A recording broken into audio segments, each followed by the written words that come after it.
There's just so many different ways that things could go down. Weather events, there could be military intervention.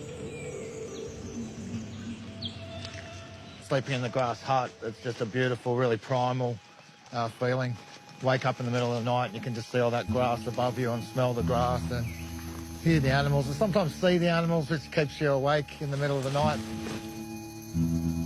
Oh, if something happened and society as we knew it came crashing down, I'd be pretty well positioned. You know, you get a couple of decent hunters and people that are decent at fishing and other people are out foraging. You'd have to change your way of thinking, become a bit of a different animal, so to speak. So who knows what some people would be capable of if there was no law to keep them under check. Here we've got one of my favourite food resources. I don't know if many people have eaten pigeon before, but it's absolutely delicious. It was really caves like this that started getting me into prepping. I got to about 13 or 14 is when I really started to get this strong feeling that there'd be a time in the near future that we might have to really reactivate our innate connection. Our future generations have got no hope. Australia became multicultural from 1788 onwards. You know, I guess the convicts and the soldiers, some of my ancestors on my mum's side were the first boat people. In saying that, I do fear as Australia becomes more and more multicultural that we're losing a lot of our culture.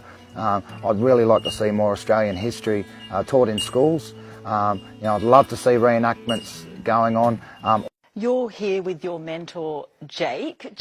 I'm a part of an international group of people who are really trying to shift the energy on the planet, and the energy work that we do is actually to help move the old energy off the planet and bring in the new energy, which we call the new reality. And I actually believe that we're living in two realities right now. We've got the old reality and the new reality, and some people call it the new earth.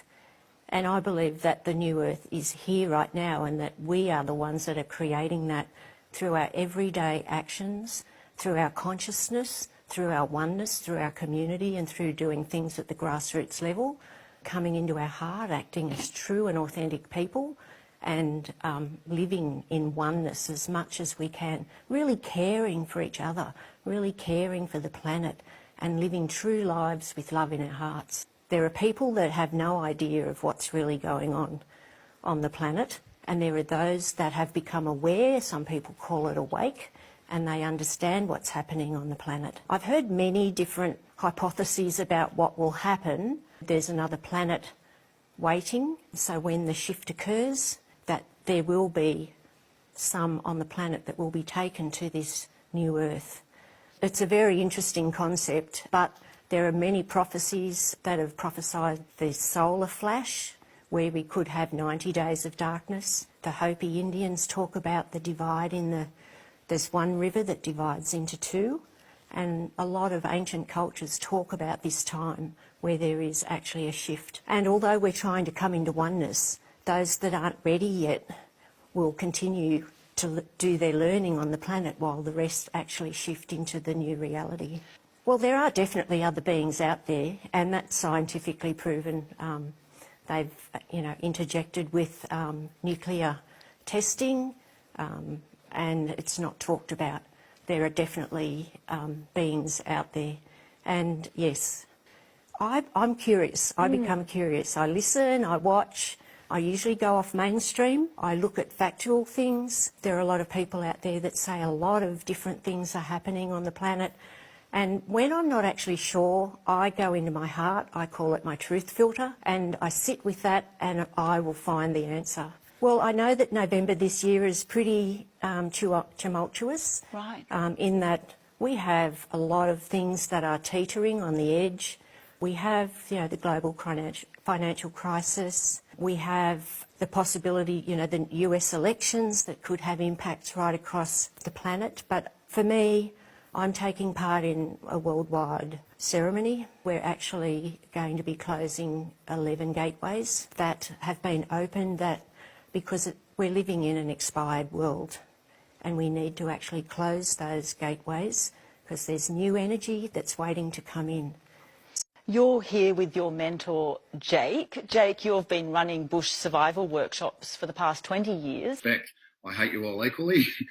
Do you know that the environmental movement as such used to come from the right of politics, the right-hand side of politics. It was the archaeologists, the ecologists, all the scientists that knew how important it is in this particular instance.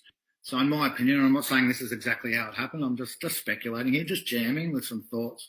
How can we do a big cash grab? How can we get development through, particularly in the Greater Sydney area? They came up with a perfect plan. So they empower us such, the local Aboriginal Land Council. Certainly, I want to continue to use that area, some of the darkest corners. Knows the Darkingnong to the west and the Awabakal to the south, and the Darug to the north. As a non-Indigenous fella, I've had the privilege of working with community. Has everyone heard the name Guring-gai before? Yeah, wonderful. So they are made up of... Not so long ago, all of our ancestors lived in harmony with the land, or at least the majority of them, if you go far back enough. At the centre of our circle, if we were to look at it like an Indigenous artwork, was of course Mother Earth, nature. If we didn't look after that, there was just no point in anything. And if we were to draw a line off that to another campsite, again to look at it a bit like an Indigenous artwork, we had our economy, which came back to serving Mother Earth, which came back to, of course, being sustainable. Our education, let's draw another line off that. Our education all came back to sustaining Mother Earth and having respect for Mother Earth. Everything, our religion, our culture, all of our beliefs came back to sustaining Mother Earth. Now take that out of the centre of the circle with what this incredibly corrupt government is trying to do. Wipe out the centre of the circle, take Mother Earth out of there and put a dollar sign. And your education, okay, everything just comes back to the economy a lot of the time, and we need to turn that situation around and become custodians again, not just consumers.